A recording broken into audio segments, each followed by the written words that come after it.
మురళి మీకు తెలుసా? ఎందుకు తెలియదు, మేము కలిసి పని చేసినాం కదా. ఎక్కడ పని చేస్తారన్న? సోషల్ డెమోక్రటిక్ ఫోరం అని ఒక ఆర్గనైజేషన్ ఉంటే దాంట్లో పని చేసినాం, వర్క్ చేసినాం. సోషల్ డెమోక్రటిక్ ఫోరం ఏం చేసేవారు? అది యాక్చువల్గా అంతకుముందే ఎస్టాబ్లిష్ సెటప్ అయి ఉండే. ఎడ్యుకేషన్ మీద కొంచెం ఎక్కువ వర్క్ చేసినాం. ఎడ్యుకేషన్, హెల్త్, కొన్ని అంశాల మీద వర్క్ చేస్తుండే. నేను అంతకుముందే కొంచెం ఎడ్యుకేషన్ మీద వర్క్ చేస్తున్న క్రమంలో అనుకోకుండా ఒక దగ్గర పరిచయం అయ్యండి, ఒక వేదిక మీద.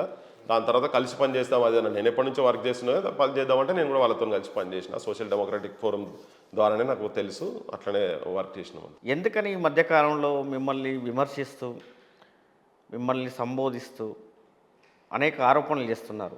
దాంట్లో ప్రధానంగా పృథ్వీరాజ్ అనే వ్యక్తి ఎమ్మెల్యే టికెట్ కోసం కాంగ్రెస్లో చేరడం కోసం ప్రయత్నం చేసాడు. దానికి నేను కూడా రిఫర్ చేసిన. ఆ టికెట్ రాదు అని తెలుసుకున్నప్పుడే మా బృందంలో నుంచి, అంటే ఈ డెమోక్రటిక్ ఫోరం ఒక బృందం పర్యటించింది కదా బిఫోర్ ఎలక్షన్స్ తెలంగాణ రాష్ట్ర వ్యాప్తంగా, మా బృందం నుంచి ఆయన వైదొలిగిండు. ఆయన గురించి మాట్లాడాల్సిన అవసరం కూడా ఏముండదు. ఆయన ఒక సాదాసీదా మనిషి, ఏముండదు ఆయన గురించి మాట్లాడడానికని ఒక ఇంటర్వ్యూలో చూశాను. యాక్చువల్గా నేను ఆయన గురించి మాట్లాడద్దు అనుకునే, దాని కౌంటర్ ఆల్రెడీ ఇచ్చిన. కానీ సరే ఇప్పుడు నువ్వు అడుగుతున్న వాటికే నేను అదే కొంచెం బ్రీఫ్ చేస్తా. అంటే మీరు అడిగే దాంట్లో కూడా ఒక తేడా ఉన్నది. ఎట్లా అంటే ఆయన ఇంకా వేరే పదాలు వాడాడు. బచ్చగాడు, పిచ్చిగా మాట్లాడుతున్నాడు అని అన్నాడు. యాక్చువల్గా ఏంటంటే నేను వైదోలు కూడా కాదు వాళ్ళు. నేను మొన్న ఈ ఏబిసిడి వర్గీకరణ అంశం ఎప్పుడైతే బయటికి వచ్చిన తర్వాత వ్యతిరేకిస్తున్నటువంటి వర్గం వాళ్ళు ఒక మీటింగ్ పెట్టిన తర్వాత కొంతమంది కళాకారులంతా కలిసి నన్ను, విమలక్కను, ఇంకా కొంత ఈవెన్ మన నర్సన్న, గద్దర్ నర్సన్న కూడా ఇటువంటి వాళ్ళందరినీ పిలిచి ఒక మీటింగ్ పెట్టారు. బీసీలను, అన్ని కులాలకు సంబంధించినటువంటి కళాకారులతో, కొద్దిగా ప్రామినెంట్ పర్సనల్తో అలా నన్ను కూడా పిలిస్తే నేను, విమలక్క ఇద్దరం అటెండ్ అయినా ఉన్నట్టు. ఆ అటెండ్ అయిన మీటింగ్ తర్వాత సేమ్ డే ఆయన మా గ్రూప్లో మెసేజ్ పెట్టిండు. ఆ సోషల్ డెమోక్రటిక్ ఫోరం అనే ఆ గ్రూప్లో మెసేజ్ పెట్టిండు. వీళ్ళిద్దరు అసలు ఎందుకు అటెండ్ అయినట్టు, Mandakrishna is a BJP guy, సూత్రప్రాయంగా నేను రిజర్వేషన్ సమర్థిస్తున్నా కానీ ఈ మీటింగ్ ఎట్లా పోతారని ఎక్స్ప్లెనేషన్ అడిగింది నన్ను.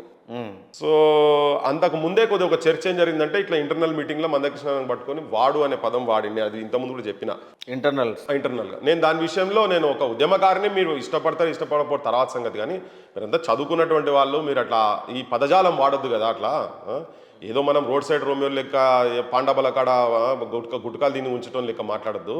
సీరియల్ దాకా ఆడనే పడేసి తిరిగేటోళ్ళు ఉంటారు కదా, బాధ్యత లేని లెక్క మాట్లాడద్దు అట్లా అని చెప్పని జరిగింది.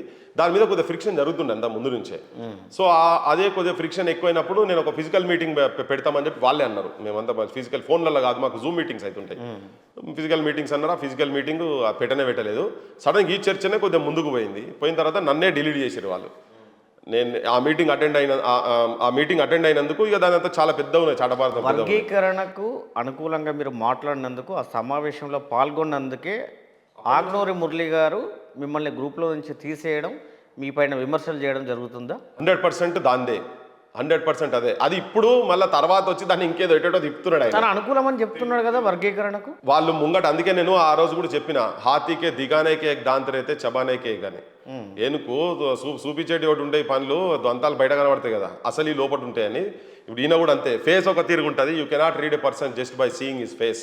You have to go deep into his heart to know about the reality. So Agnuri Murali reality is, ఆయన కనిపించేది ఒకటి, లోపల ఇంకోటి ఉంటాడు. ఆ మనిషి హిడెన్ ఎజెండా ఉంటుంది, అపరిచితుడు టైప్ అనుకోరు. అది ఆయన మన ముంగట అట్లే మాట్లాడతాడు ఆయన, లోపల చేసేటి అన్నీ. ఆయన నేను నిజాయితీపరుడు అనుకున్నా ఓకే, వ్యక్తిగతంగా పైసలు సంపాదించినా లేదనేది విషయం పక్కకు పెడితే మాత్రం ఆయన అబద్ధాలు ఆడుట్ల దిట్ట అనేది మాత్రం తేలిపోయింది మొన్నటి మాటలతోని. ఒకటి ఆయన మాట్లాడుకుంటూ చెప్పింది ఏంటంటే, నేను కాంగ్రెస్ పార్టీకి టికెట్ గురించి అప్లై చేసిన అని చెప్పిండు. నేను చెప్పిన ఒక ఇంటర్వ్యూలో చెప్పిన, ఇప్పుడు మీతో కూడా చెప్తున్నా, ఆకునూరు మురళి కనుక నేను కాంగ్రెస్ పార్టీకి టికెట్ అప్లై చేసినట్టు కనుక, మొన్నటి ఎలక్షన్స్లో అప్లై చేసినట్టు కనుక ప్రూఫ్ చేస్తే, నేను ఇంటి ముంగట సంవత్సరం వాచ్మెన్ గిరి చేస్తా అని చెప్పిన. ఓకే, నేను ఎంబీఏ, పిహెచ్డి, డాక్టరేట్ అన్నీ ఉన్నాయి, అయినా కానీ ఇంటి ముంగట నువ్వు ప్రూవ్ చేయి. నువ్వు పెద్ద మనిషి అని బయట చలామణి అవుతున్నావు, కానీ నువ్వు పచ్చబద్ధం మాట్లాడినావని నేను చెప్తున్నాను నీ మీద. నీకు ఇంకోటి కూడా చెప్పిన, నీకు వాచ్మెన్ నడవకపోతే ఎప్పుడు నీ కళ్ళ ముంగట ఉండి నేను అబద్ధం చెప్పినా అని చెప్పి ఫీల్ అయ్యే లెక్క నన్ను చేయాలనుకుంటే మాత్రం నీకు డ్రైవర్ పని కూడా చేస్తాను కూడా చెప్పిన. ఓకే, దాని మీద మాట లేదు ఇప్పటిదాకా. అన్ని పేపర్లలో వచ్చింది కదా, ఎవడోడు ఎక్కడెక్కడ అప్లై చేసుకున్నాడు ఏందనేది. వాళ్ళ దగ్గర అప్లికేషన్ ఫామ్స్ ఉంటాయి, వాళ్ళ డేటాబేస్లో ఆల్రెడీ ఎప్పటికో ఎంటర్ అయి ఉంటాయి. ప్రతి పేపర్లో చర్చ జరిగింది కదా, ఇగో ఈ కాన్స్టిట్యున్సీలు ఇంతమంది అప్లై చేశారు, ఈ కాన్స్టిట్యున్సీ ఇంతమంది అప్లై చేశారని. పచ్చి అబద్ధం చెప్పిండు ఆయన. అది సుత్తరాం కరెక్ట్ కాదు. కాకపోతే వాళ్ళు ఇవ్వాలనుకున్నారు, ఇస్తామన్నారు, మాట్లాడిన సంగతి వేరు విషయం.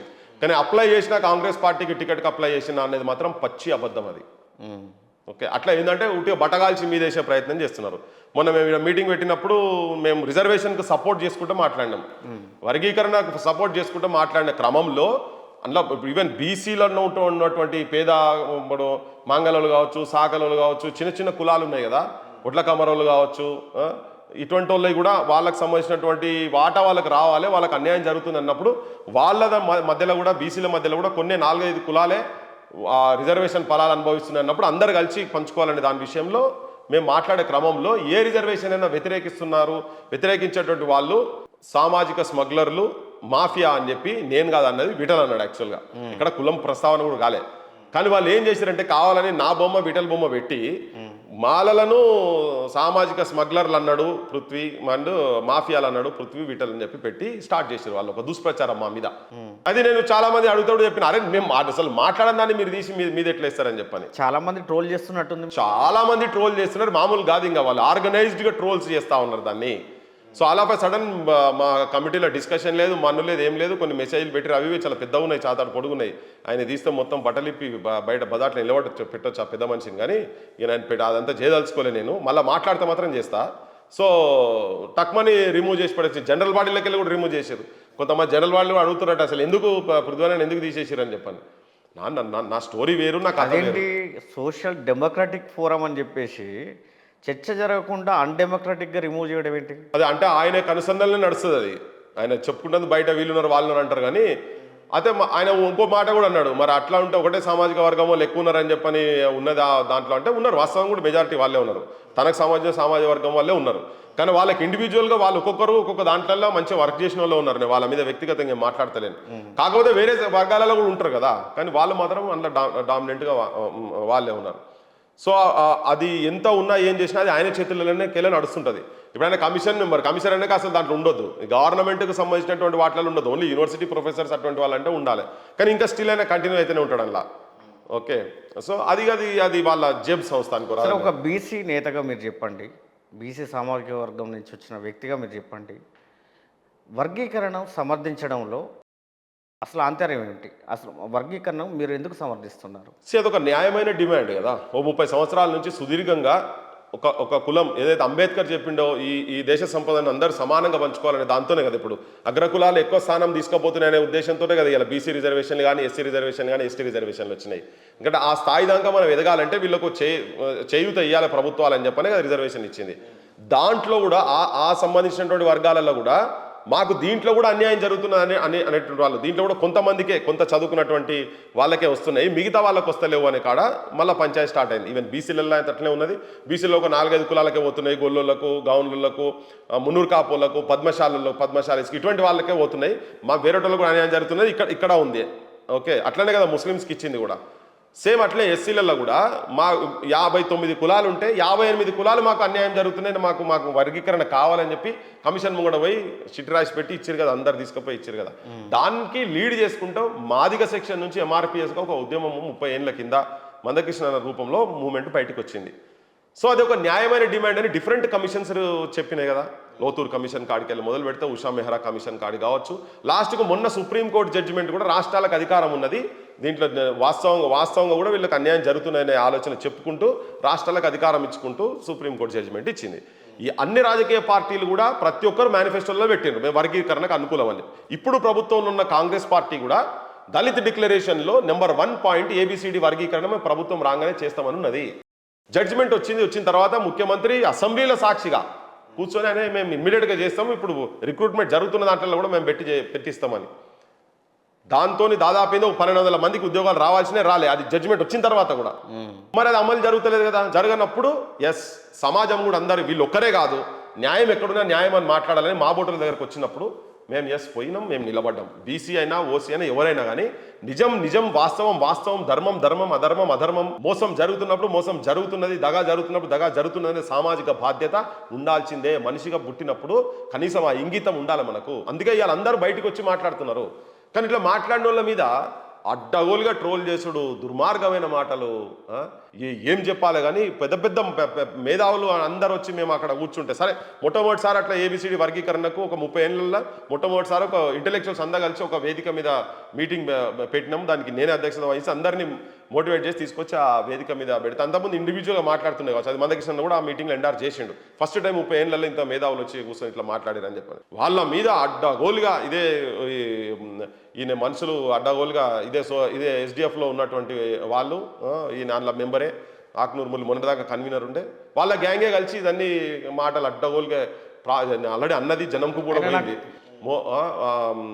ఇంటలెక్చువల్ ప్రాస్టిట్యూట్స్ అంట వీళ్ళు సపోర్ట్ చేస్తారు, బీసీలు, లంగాలు, దొంగలు, ఏమేం మాటలు అంటే బ్రోకర్లు అంట, బ్రోకర్లు, మెంటల్ ఇంటలెక్చువల్స్ అని ఈ పదాలు వాడింది. నేను కూడా అన్నారేమో వర్గీకరణ సపోర్ట్ చేసిన ప్రతి ఒక్కరు అయితే మరి కాంగ్రెస్ పార్టీ చీఫ్ కూడా అంతేనా? వాళ్ళు కూడా బ్రోకర్లేనా? సోనియా గాంధీ కూడా బ్రోకరేనా? ప్రియాంక గాంధీ బ్రోకరేనా? ప్రియాంక గాంధీ కూడా ప్రాస్టిట్యూటేనా? సోనియా గాంధీ కూడా ప్రాస్టిట్యూటేనా? మీ మన్మోహన్ సింగ్ ఇంతకుముందు సపోర్ట్ చేసిన ఆయన కూడా అంతేనా?